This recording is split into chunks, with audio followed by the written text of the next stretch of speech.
Thank you, everybody, for joining us today on another session of our conference series, sponsored by the Program on Education Policy and Governance here at Harvard University. My name is Antonio Wendland. I'm the Associate Director for the program. It's a pleasure to have you all with us.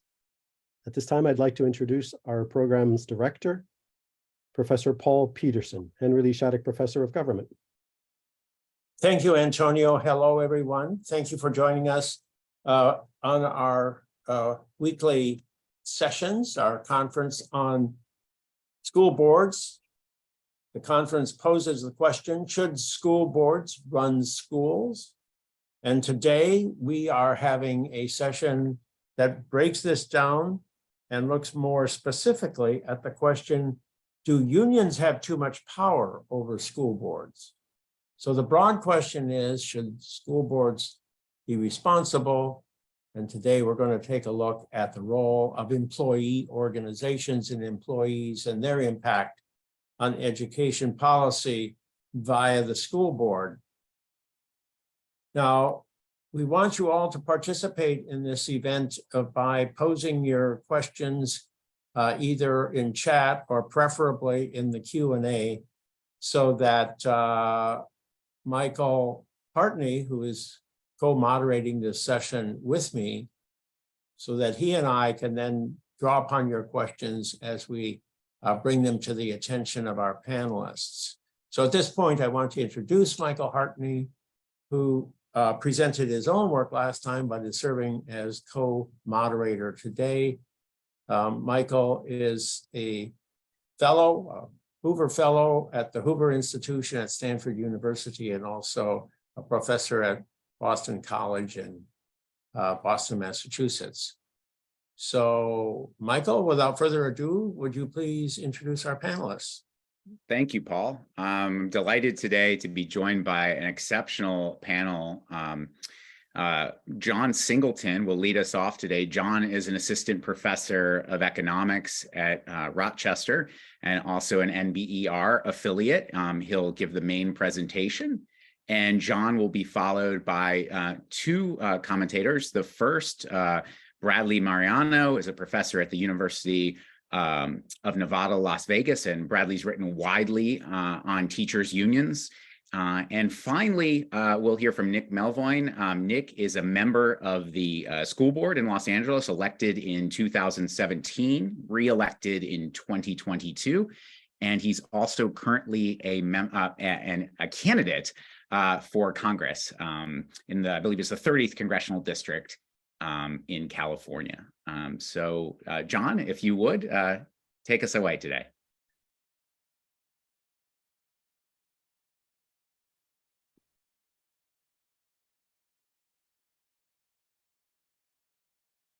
You see that okay?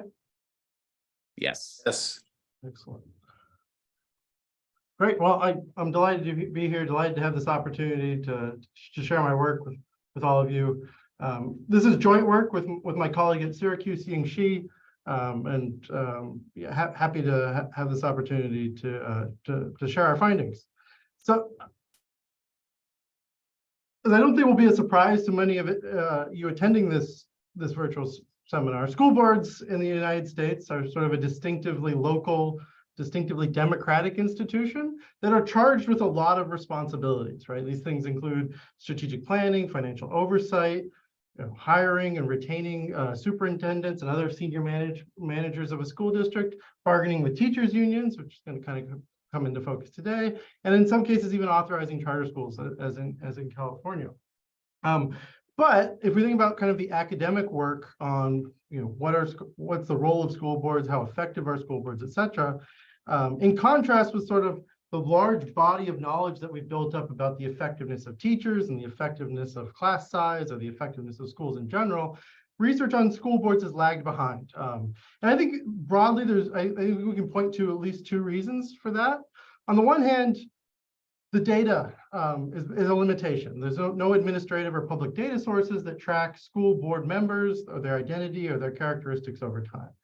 Researchers who are working in this area tend to have to rely on surveys or qualitative case studies, or try to get creative in a way that I'm going to talk about what we try to do in this paper.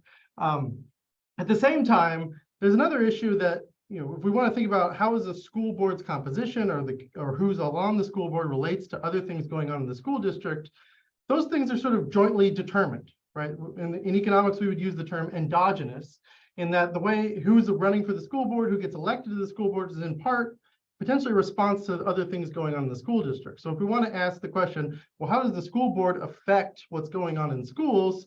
We need to try and untangle that endogeneity, that kind of feedback loop between those two things.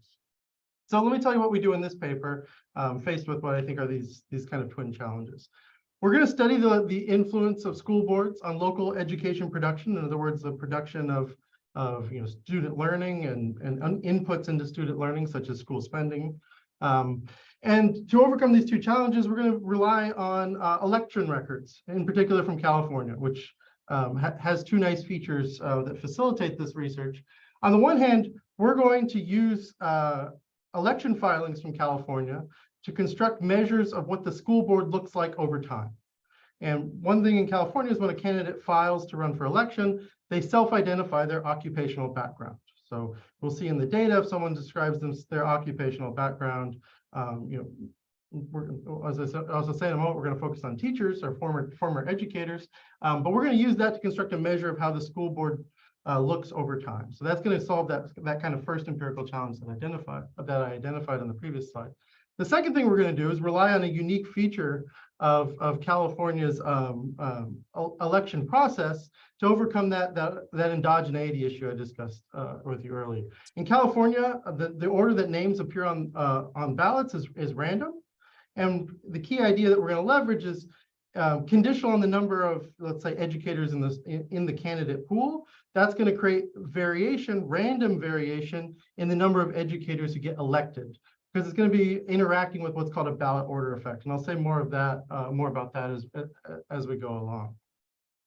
Now, as I mentioned, we're going to use this approach, these two prongs, to attack the question of what happens when someone who's a professional educator, in other words, their occupational background that they self-identify as an educator, gets elected to the school board in a school district in California. And from kind of a theoretical perspective as an economist, we can kind of point to two possibilities of things that could happen. On the one hand, there's the classic ideas of principal agent problems.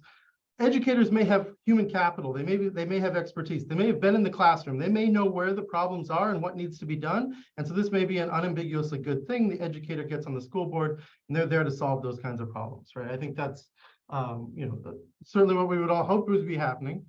On the flip side, right, there's a worry, and I think this is a worry that's informed by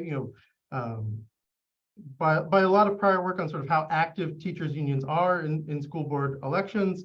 It's informed by sort of a lot of work on sort of how effective is electoral accountability in the first place, and work about interest groups and rent seeking in general. But there's a worry that teachers unions may compromise educator school board members' independence, right?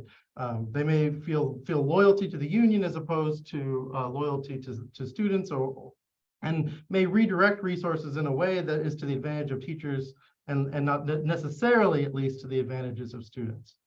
Now, the way we wrote the paper is actually, this is actually quite common when you do research. The way you write the paper turns out to be a little bit different than the way you started the paper.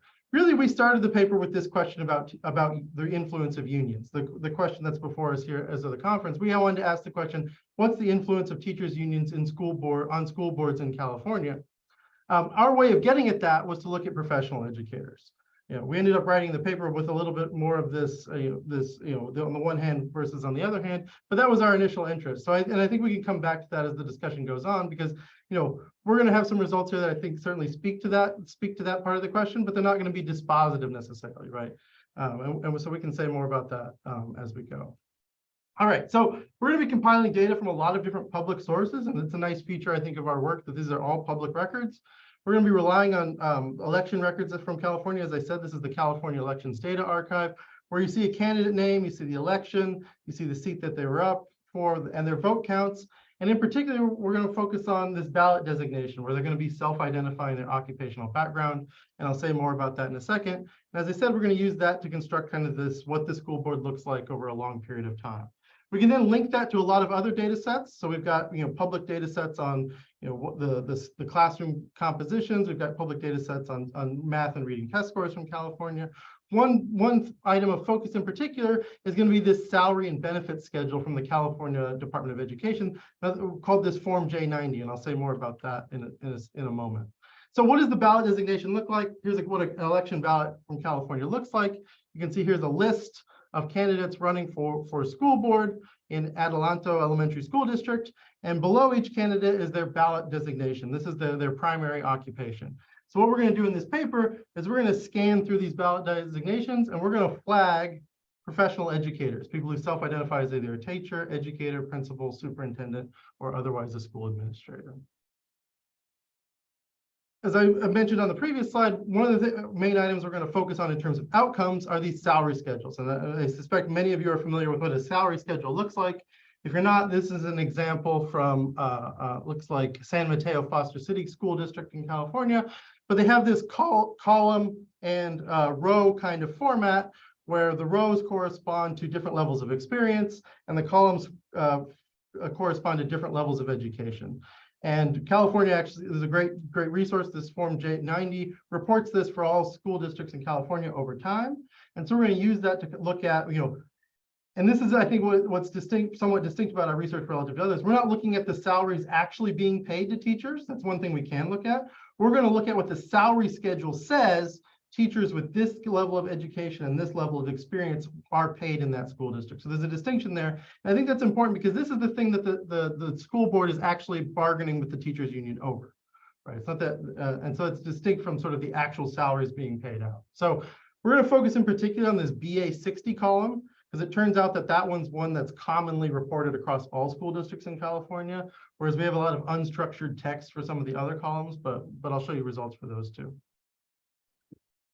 So our research design, I previewed this from the beginning, but this is this issue, right? That, so we can construct measures of how many educators are on the school board across school districts in California. I've got data on how many on the test scores. If you look at that data, you're going to see things like, well, if there's more educators, test scores are a lot lower. But these are just correlations, and they're almost certainly confounded by lots of unobserved variables and lots of observables also as well, right? Large school districts tend to have more disadvantaged students, more underserved students. They have lower test scores on average because of those challenges or those other kinds of compositional effects. And they also tend to have more educators on school boards. So none of this is causal. None of this speaks to the question that really interests us. So we need to think about a research design or an empirical strategy that's going to allow us to tease those two things out. So the one we develop in this paper is arising from this interaction of two features. One is what's termed the ballot order effect. And we can talk about this more in the discussion if you're interested. But it's a well-known empirical phenomenon in the political science literature that particularly in these kind of low information, nonpartisan electoral contests, candidates assigned to the top of the ballot get a bump in terms of their vote total and in terms of their probability of winning the election. Right. The idea is, voters are scanning through the ballot.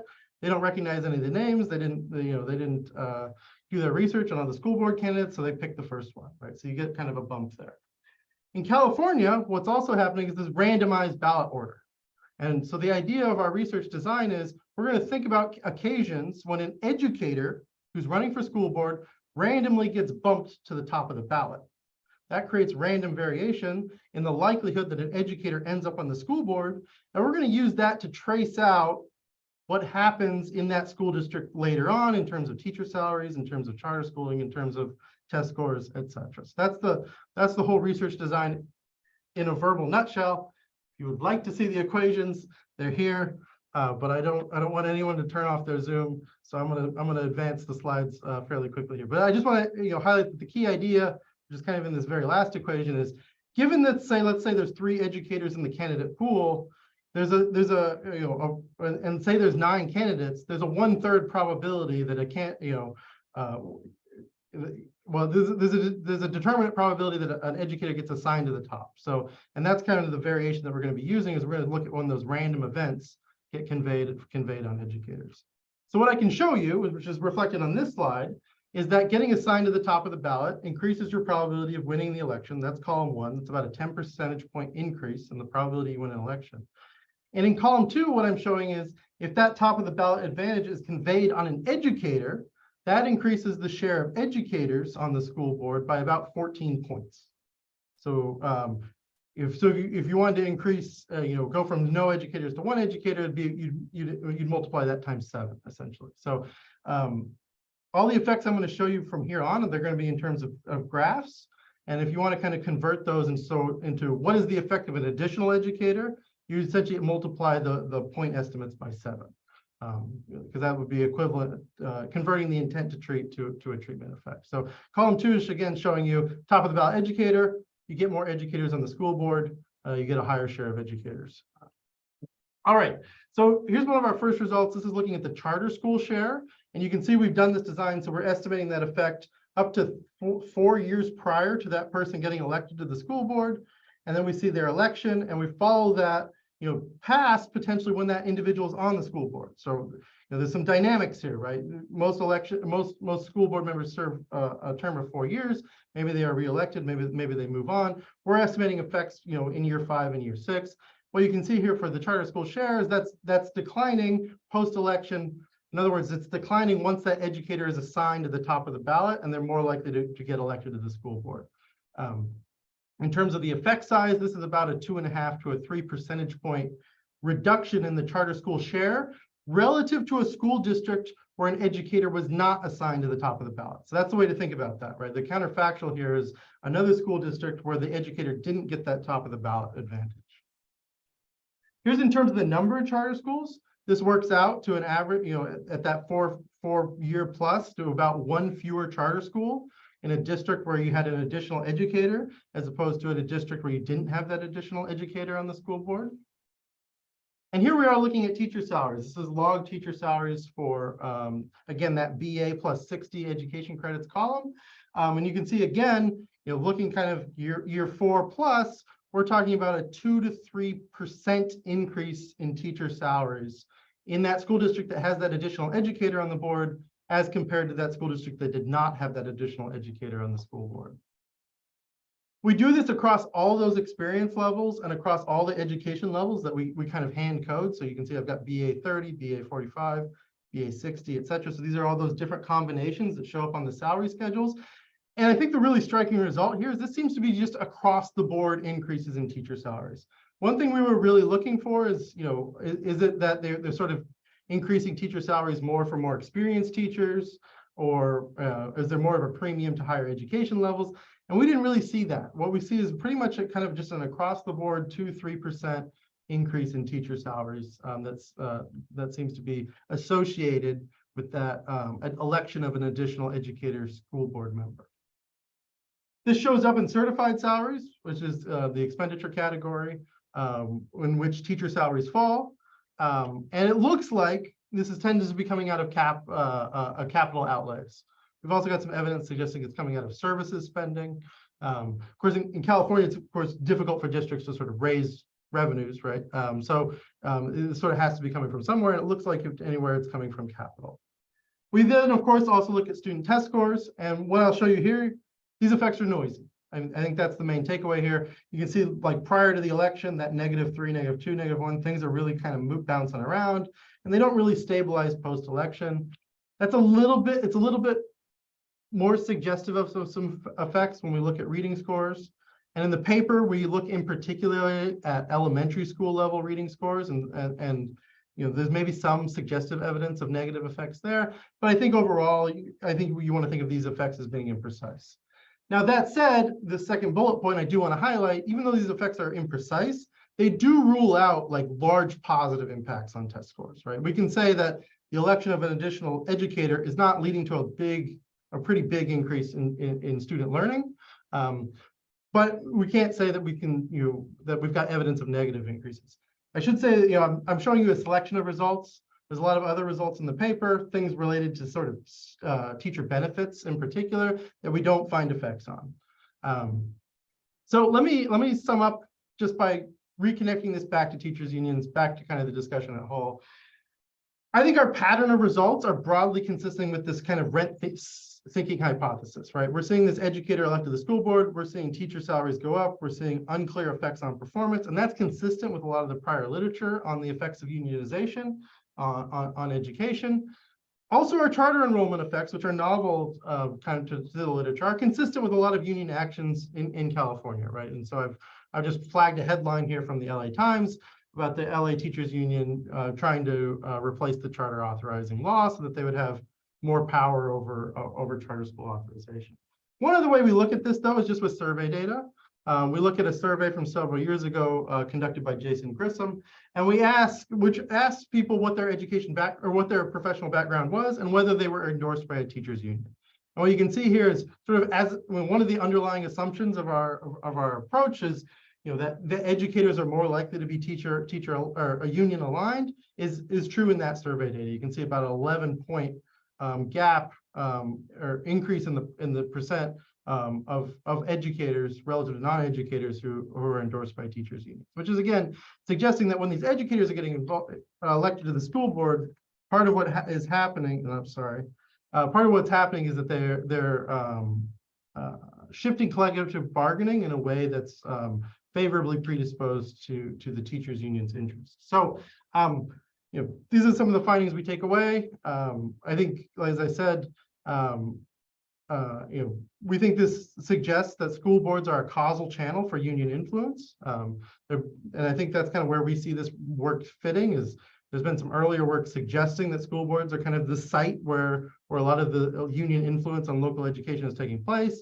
There are other results looking at kind of what I would characterize as reduced form impacts of unionization. And so we're kind of zooming in on the school board in particular. I think kind of a meta point that we take away from this research, beyond the union teacher question, is just that school boards matter in local education, right?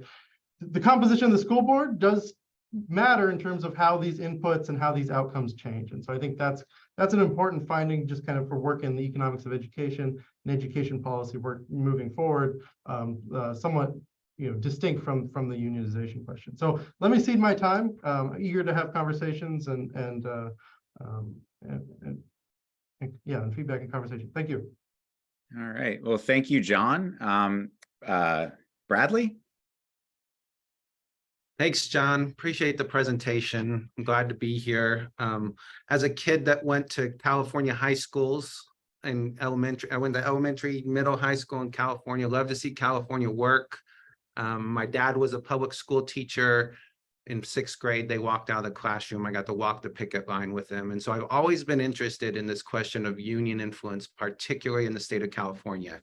So when I embarked on my doctoral studies, I delved into collective bargaining agreements up and down the state of California with my PhD advisor, Dr. Catherine Strunk. So I've been reading California collective bargaining agreements for over a decade now. And I've always been interested in this question of how much does that school board really matter for union influence? I've been skeptical for a long time that the school board may not actually matter for how much influence teachers unions have in the state of California and elsewhere. And I think a part of it is I've been focused on their influence in approving collective bargaining agreement. Does the school board actually matter for what's contained in these collective bargaining agreements? And I've never been quite sure of that question, because the school board doesn't actually sit on the bargaining team. They're not there across from the table with the teachers union. I've always assumed that the bargaining agreement comes before the school board, and their main avenue of influence over that bargaining agreement is just ratification. They approve it or disapprove it. Do they actually read it? I'm not totally sure. I've gone in and qualitatively interviewed school board members in the state of California about their role in these negotiations, and it's pretty minimal. So it's interesting to see a paper that really delves in and untangles the endogeneity in this question and does find these 2 to 3 to 4% increase in salaries as a function of electing a teacher to the school board. But more recently, with the COVID-19 pandemic, I've been considering this second avenue of influence that unions can work through school boards to influence policy. And that's through the hiring and firing of that school district superintendent, who actually has the role in appointing members to that collective bargaining team.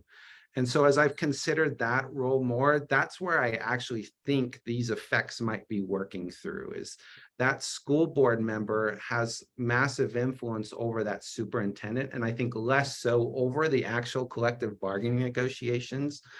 I think there's still a whole lot that we need to know about school board members elected. How does that actually lead to these effects? Though it's interesting to note them. And then my final point on this is, okay, we agree that teachers' unions have influence over elections and that these elections might actually matter for outcomes. But do we care? And I think a lot of the answer to that question depends on whether or not you agree with the union policy positions.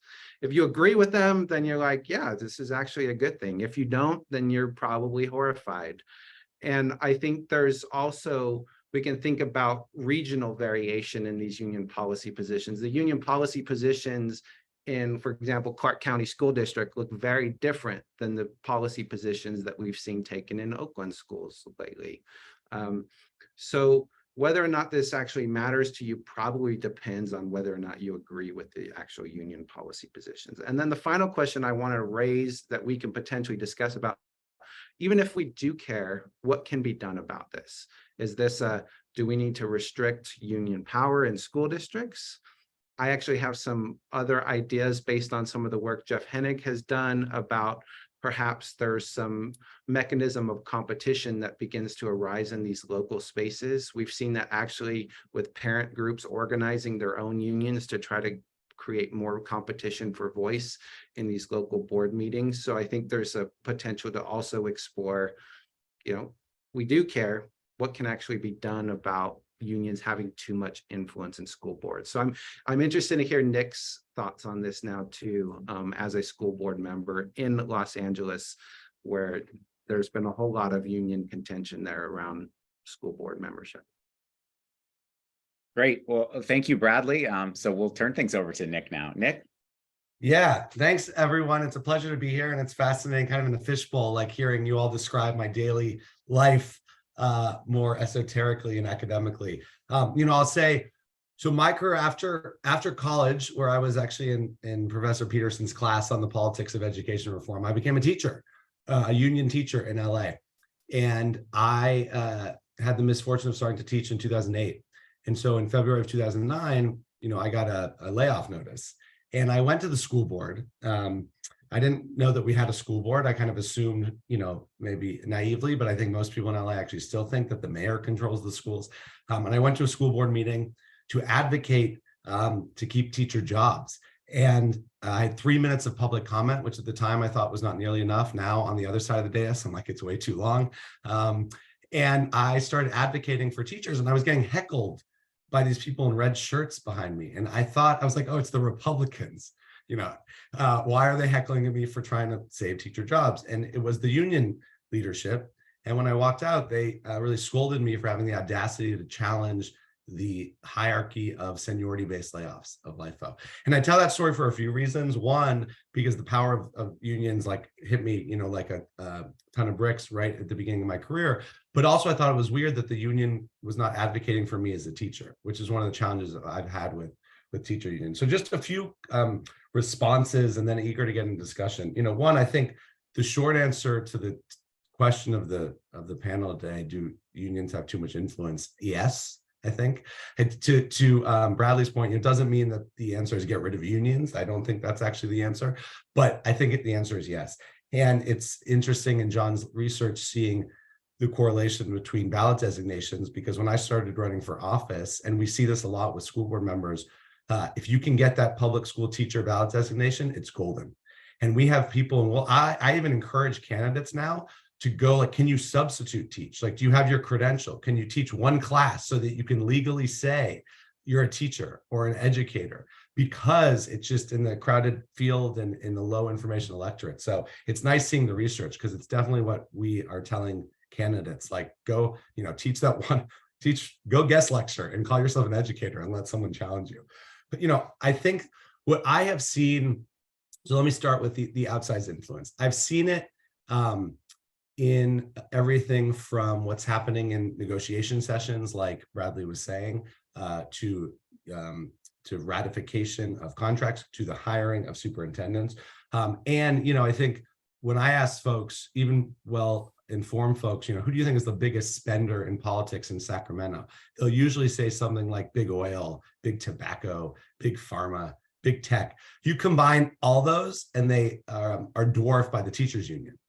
And so what you see too in a place like California is, there's just, this is embedded, their influence, which you can agree with to Bradley's point or not, is embedded in so many different layers of government. If it's not in a teachers union contract, it's in an education code. If it's not in an education code, it's in a building code over there. And so in my tenure, that's meant, one, we have a 300-page union contract that governs way more than just working conditions of teachers. And there are a lot of things in there that I agree with on a policy level, but that I don't think should be in a teachers union contract, like programmatic supports for Black students, or greening of schoolyards, the electrification of our bus fleet. These are things you can agree or disagree on. They should not be in a teacher's contract, but they are, because they want to insulate themselves from any political change, where if they lose the board, well, it's still in a contract. We also saw it, I think, most perniciously with school closures. I was one of the first board members, first elected officials to call for school closures. March 13th of 2020, I published an op-ed in the New York Times about what we were doing in LA to flatten the curve. And then a few months later, when we had ventilation and outdoor space, especially in LA, and masking, I was like, okay, it's time to get kids back to school. And I was one of the first people to call for school reopening. And it took another year because the governor had set up a system where you needed the union sign off to open schools. Who didn't need that? Independent schools, charter schools. And so one of the reasons you saw that these others, and we saw this exodus to like the private school down the street, is because they were open and we had to wait for the union sign off. So that was just an explicit example of, like, literally, it wasn't subtle. It was, you can't open unless you have the agreement of your union. But I'll say that the final points I'll make, one is, I think that teachers unions are very good at what they do, and I don't begrudge them that. Their job is to advocate for teachers. And I think it's unfair of us to say, well, why aren't they standing there talking about kids? Why aren't they standing there talking about parents? That's not their job.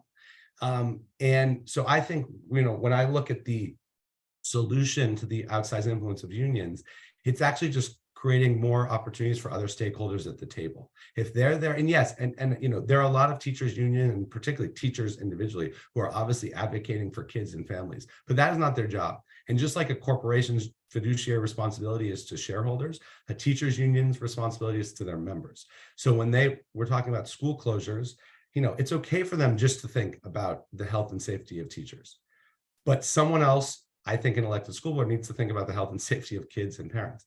And so we've thought about things like parent ratification of contracts, to Bradley's point. After we negotiate, or he's right, it's not the school board, our designee negotiates, the board has to ratify and the union membership has to ratify. What if parents had to ratify? What if you had a referendum where parents actually had to read what's in the contract and vote on it as our constituents?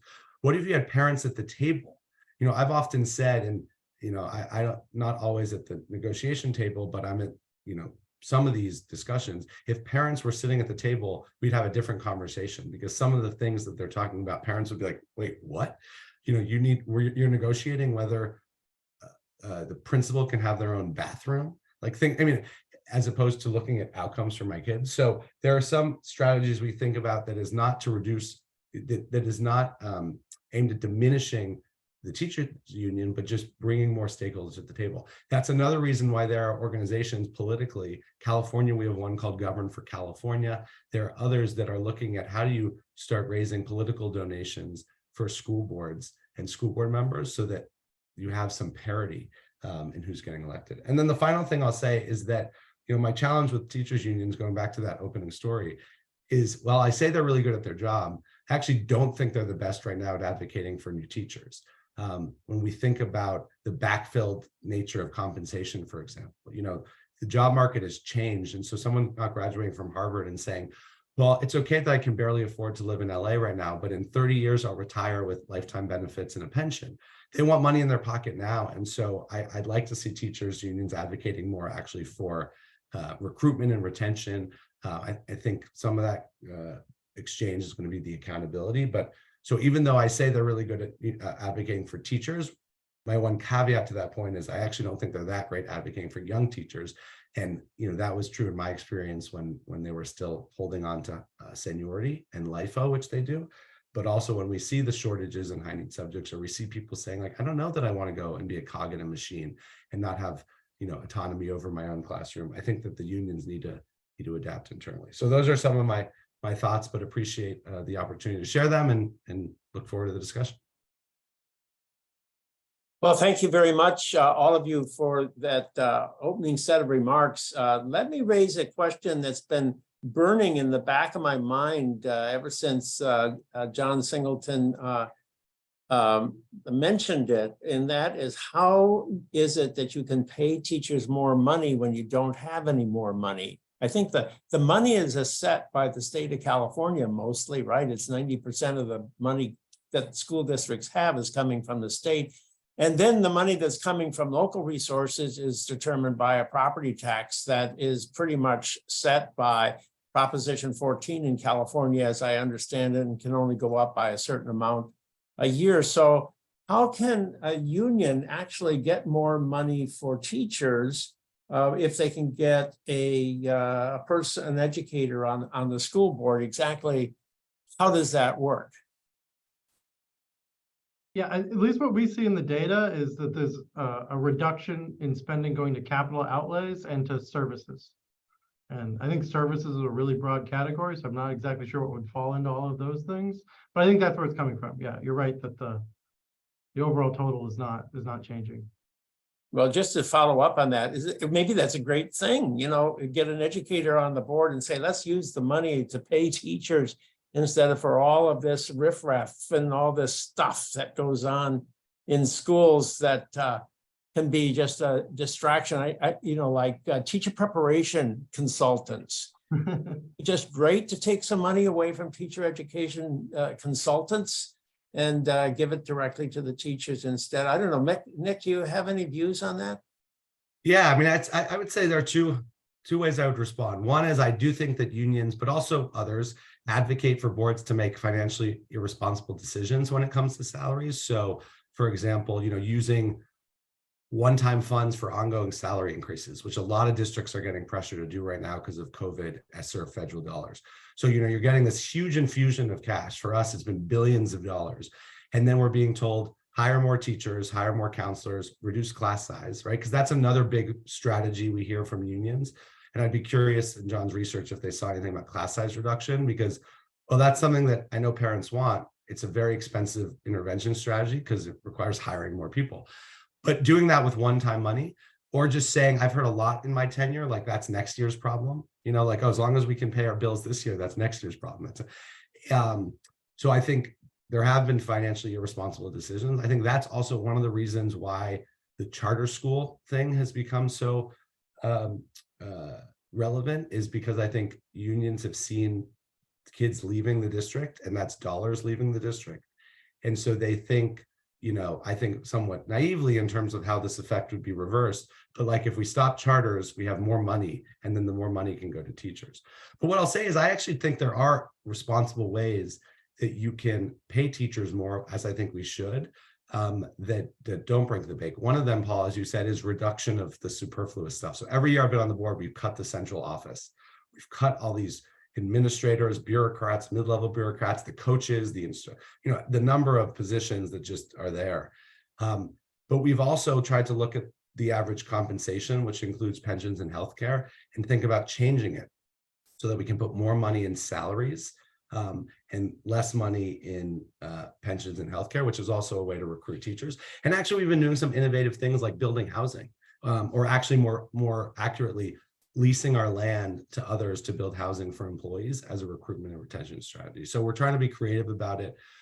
I'll say, just to give you the last example of kind of the difference sometimes between how easy it is to like honk and support teachers and then actually put your money where your mouth is. When the 2019 teacher strike, where I and the board were really like pariahs out there, trying to say financial responsibility, and everyone was like, who cares?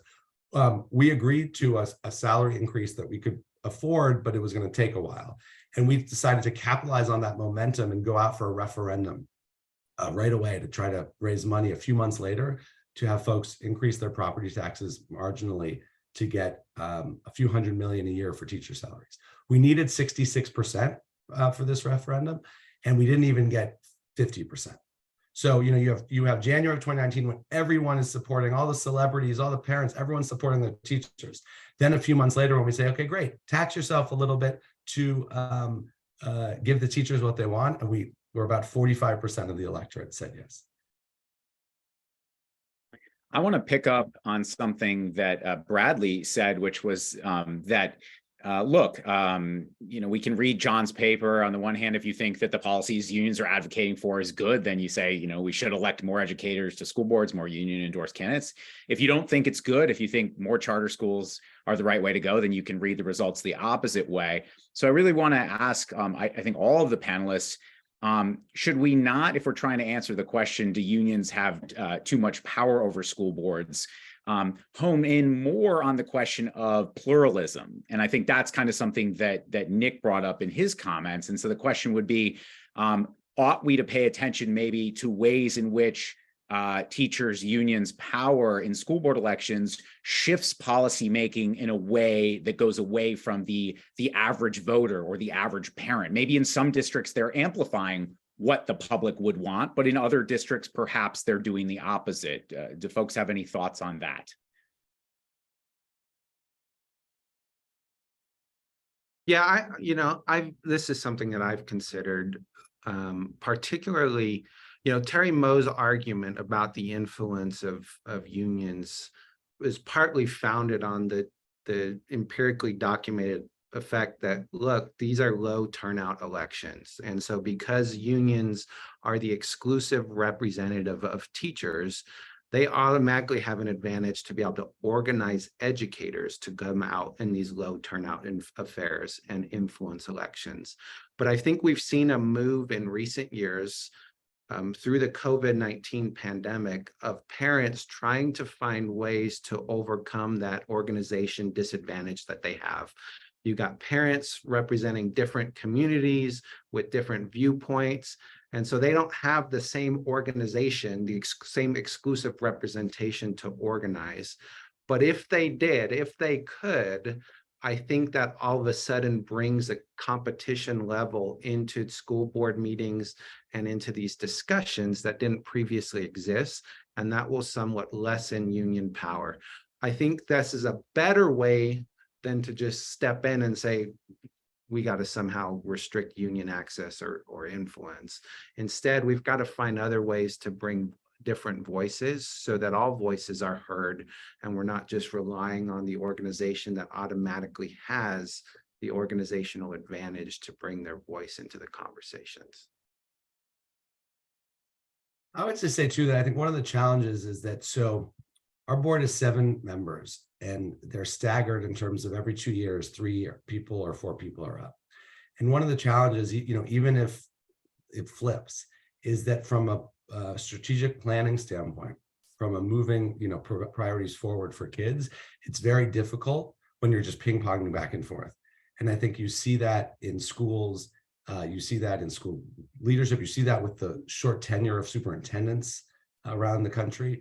And so to the extent that you can inoculate schools from some of the politics of school boards, which is, maybe a losing battle, it would be helpful, because I think even, there have been, my board, I've been on the board for 6 years. It's flipped like 3 or 4 times because we also had a special election. And I found myself sometimes resisting my own ideology to not change a policy if we just changed it a few months ago, to try to have some continuity. And so, I just offer that because I think even outside of the whole ideology of union or reform or charter, there's just the A, B, A, B, A, B that is really difficult then to see any long-term progress. So bringing up the charter school question, which a number of people have done in the Q&A, this may be one of the biggest changes that John has identified, and I'm not exactly sure how it happens. How does a school board affect the number of charter schools once they're authorized? They're around unless they're found to be defective, and charter school enrollments, which would seem to be beyond the control of a school board. So exactly how does it work? And then were the numbers you were showing the effect of actually getting on the ballot or winning first place on the ballot randomly, or was it the effect of actually getting on the board, which if it's just the first, then the second has to be even bigger and more consequential. So I'm interested in both, just as how big of an effect is having an educator on the board, and then secondly, how does it work? What's the process? Yeah, so up to your first question, or I guess it was second question first. In terms of the effect, so what we're estimating is a school district where an additional educator is elected to the board, 4+ years on, charter schooling is about 3 points lower. There's one fewer charter school than a school district, an equivalent school district that did not have that educator elected to the school board. So it's a relative comparison. Right. It could be that school district did add as charter school, but they didn't add as many charter schools as the other school district that did not have that educator in the school board. So I want to be clear about that. It's not, probably what's not happening here is not that they're shutting down charter schools. Probably what's happening here is that charter schools are growing less fast than in school districts where they don't have that educator on the school board. And in terms of how this happens, I've not been on a school board, so I don't have that advantage in terms of understanding sort of the day-to-day operations. In California, the majority of charter schools are locally authorized, meaning that the local school district is involved in the authorization of those charter schools. And now there could be the various margins where that difference is showing up, right? Charter school applications are often organic, so it could be some deterrence effect on sort of, this school board is hostile to charter schools, we're not going to submit an application to charter schools. It could be on the margin of the review of that application. It could be that the school district leadership, the board, or the superintendent is hostile to the applications that they receive. It could be that they make it harder for the school district, the charter school to open, to find space, et cetera. So yeah, I think that one limitation here is I don't know that we can give any further details on how that's happening. But part of it is just, yes, it is under the purview of the local school districts in California. I'd like to ask a little bit about how we should think about union power varying by context, which is something that a lot of comments in the Q&A have brought up. So, for example, we do know that typically in larger districts, unions are more politically active, more powerful. Maybe John can speak a little bit to whether there's heterogeneity in the findings themselves, but also perhaps if the other commentators could talk a bit. I think Nick is a great example. He's in Los Angeles, one of the biggest school districts in the country, but perhaps that doesn't necessarily generalize to the dynamics between educators and boards elsewhere. Yeah, this is a great question. We were a little bit frustrated in our own work trying to find some of this heterogeneity. To be very speculative, and I think I want to say it's a bit speculative. I think where we're getting a lot of the action is not on the urban school districts. I think that additional educator, or let's say it's an additional union sympathetic person, it's pretty inframarginal, right? They're not going to be changing a lot about what's happening at the school board. So I think where we're getting a lot of that action is going to be the smaller, less urban school districts. But again, I want to highlight that it's a little hard for us to cut the sample super thin that way, but that's my feeling in terms of what's going on.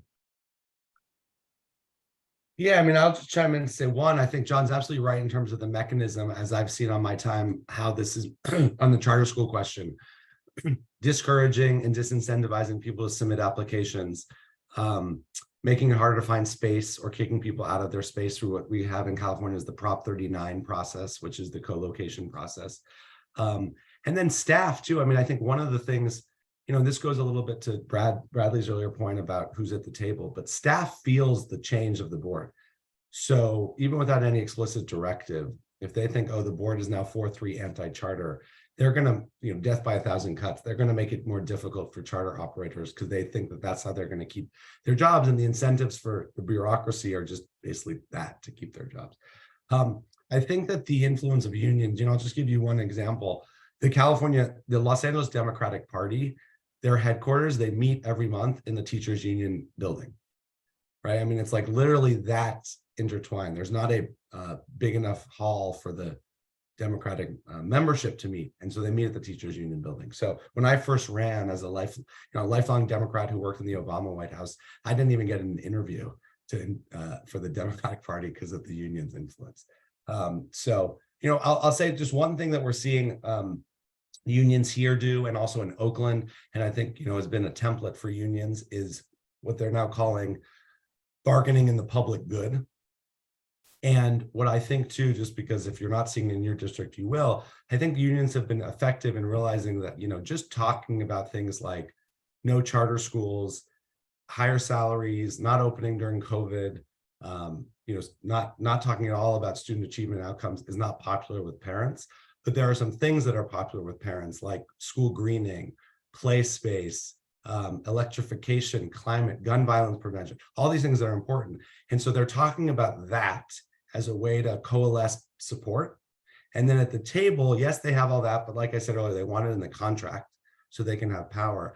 And then they'll put these little poison pills in the contract, like, okay, we're talking about green schoolyards, but then also any school that has a green schoolyard can't have a charter school. Like, you'll see, and you're like, so I say that because I think it's been effective, because their rallying cry, people are signing up for these petitions and showing up because they care about these other policy issues. And I think it's been effective, and I don't know how we found a way to fight back, if you will, because those are things we want too. And it's less of a compelling argument to say, I agree with you, I just don't think it should be in a contract. Like, that's lost on people. So I have a question about elections. Bradley, you have a comment? I was just going to jump in real quick on that question of heterogeneity and union power.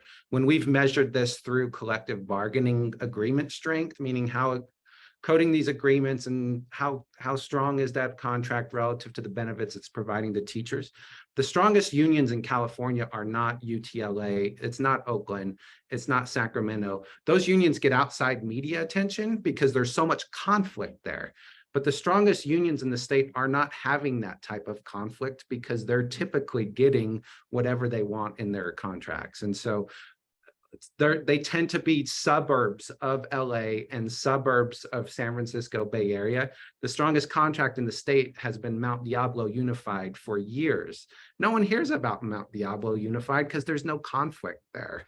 And so in these large urban areas where you have more competition in the policy voice, we see conflict, it gets media attention, but those unions aren't necessarily the strongest, at least by that metric that we use. So I'm bringing up elections. Let me ask about, there's different ways to do reforms of school board elections. One is to have them in November at the same time you have general elections. I'm not sure what is done exactly in California. Maybe we could talk about that. Secondly, you could have partisan elections so that you've got other cues besides just whether or not a person is an educator or not. Three, you could ban employees of the school system, or for any, like we have with the Hatch Act, and still the Hatch Act, precludes federal employees from certain kinds of political activities. So you could do the same thing here in California, or you could increase the size of the school board so that one additional member doesn't have that much influence. So what do you think of some of these options that are out there?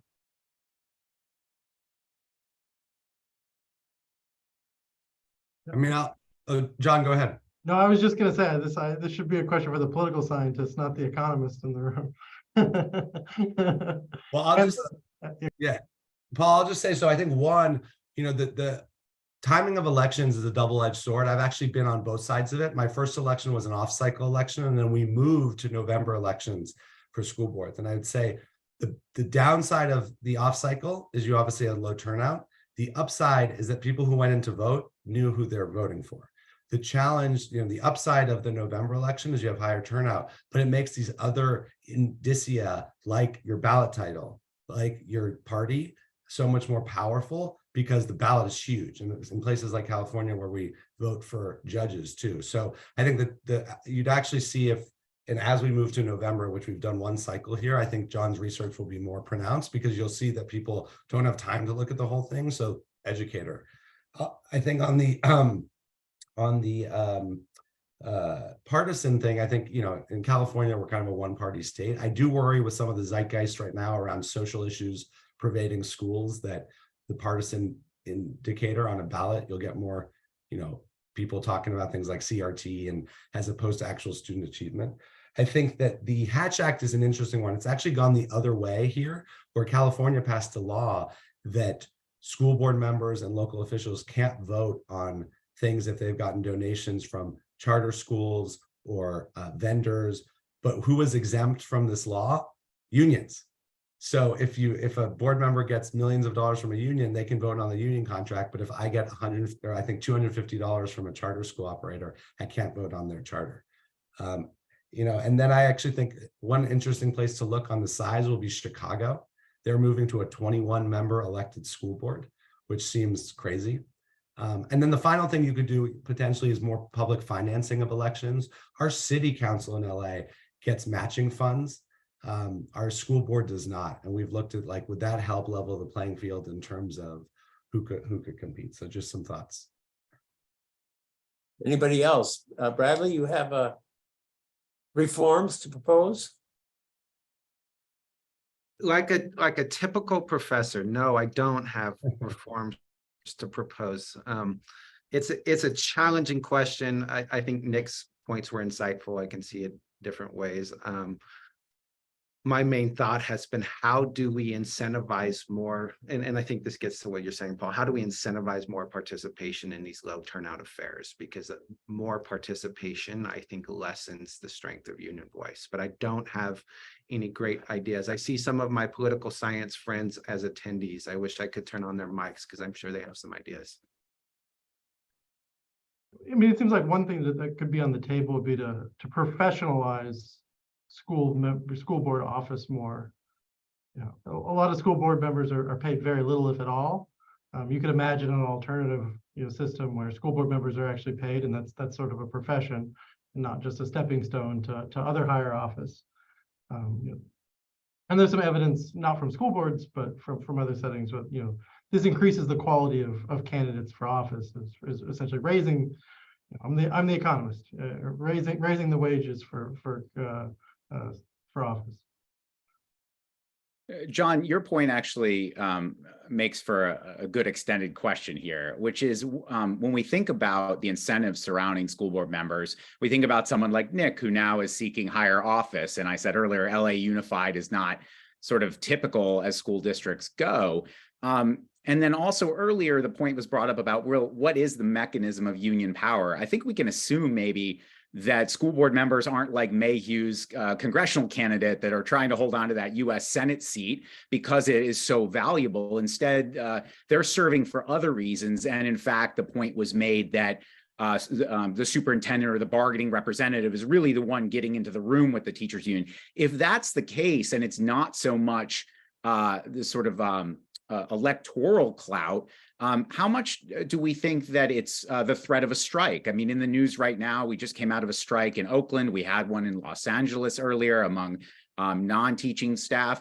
What is the source here of power? And if it is, if it's not necessarily the election-based one, would it be advantageous to move to a mayoral control model? And I realize there's a lot of irony in saying that, given the election that just happened in Chicago, as compared to maybe DC and Michelle Rhee under Adrian Fenty not that long ago. I think there's a few sources of power mechanism. One, I didn't realize until I went in and was studying a particular union, perhaps near the capital of California, I won't say, but that union was interesting. They had a lot of tension. The executive director of that union brought like a 127-member bargaining team to a negotiation session with the school district. and just like totally caught that school district off guard, the school district reps, who are mainly balancing like 6 other jobs. And so there was a big information and time disadvantage on the part of school district personnel that I realized in these negotiations. That is indeed a source of power. You've got a full-time union staff member whose job it is to negotiate contracts across the table from an HR superintendent whose job is 17 other different tasks, who maybe had a 15-minute meeting to prepare for that bargaining negotiations. And so there's just a big information and time disadvantage in those bargaining negotiations. That was a source of union power that I didn't realize or think about previously. And so I went and started to talk to district personnel about how they negotiate these contracts. Yeah, that's exactly right, Bradley. I mean, we see that the UTLA bargaining team is about 85 people. And it has caught our staff by surprise. I think the strike, we're in the process right now of mediating through PERB, the Public Employee Relations Board, what was deemed already an illegal strike in LA. And the reason, even though we've settled, that there's still interest in us pursuing this is because other districts have reached out, confidentially and said, we need some precedent so people just can't walk out every week, because this has become such a withholding of labor. We've also seen smaller, boycotting faculty meetings, right, which has now become a really common way. But I think too, I obviously, or not obviously, but got elected without the union support. And that what I equate it to is the difference between a militia and a standing army. I mean, Bradley's point made me think about this. Like, militias can win school board elections, they can take down empires, but then people go back to their farms, or then parents go back to their jobs, and advocate, and donors go back to their jobs, and the union is just there for the next cycle. And I think that that's one of the imbalances that's hard to overcome, because they're just there thinking about how to organize, how to adapt. Right now, it's this bargaining in the public good. It's showing up with all these folks, but we just don't have, in part because we have 2 or 3 exhausted HR folks who are not only negotiating with the teachers union, but we have 11 unions. So they're just constantly like, okay, what's my meeting today? And we need more strategy there. So this all reminds me of what George Washington Plunkett said many, many years ago about reformers. Our morning glories, they look fine in the morning, they blossom out, but by evening they're faded and pretty much on their way out. Whereas the fine old machines, they're like tall old oaks that go on for forever. So maybe that's what we have here is morning glories versus tall oaks with deep roots. But I think we've run out of time. Thank you all for your perceptive comments, and I look forward to everybody gathering together a week from today when we will have the next session of our school board conference, and we're going to talk about a related question here. Are school boards democratic? And we have a all-star cast, and I'm looking forward to having you all join us 1 week, 12 noon Eastern time next Thursday. Thank you. Thanks, everyone. Thank you. Thanks, everyone. Have a good one.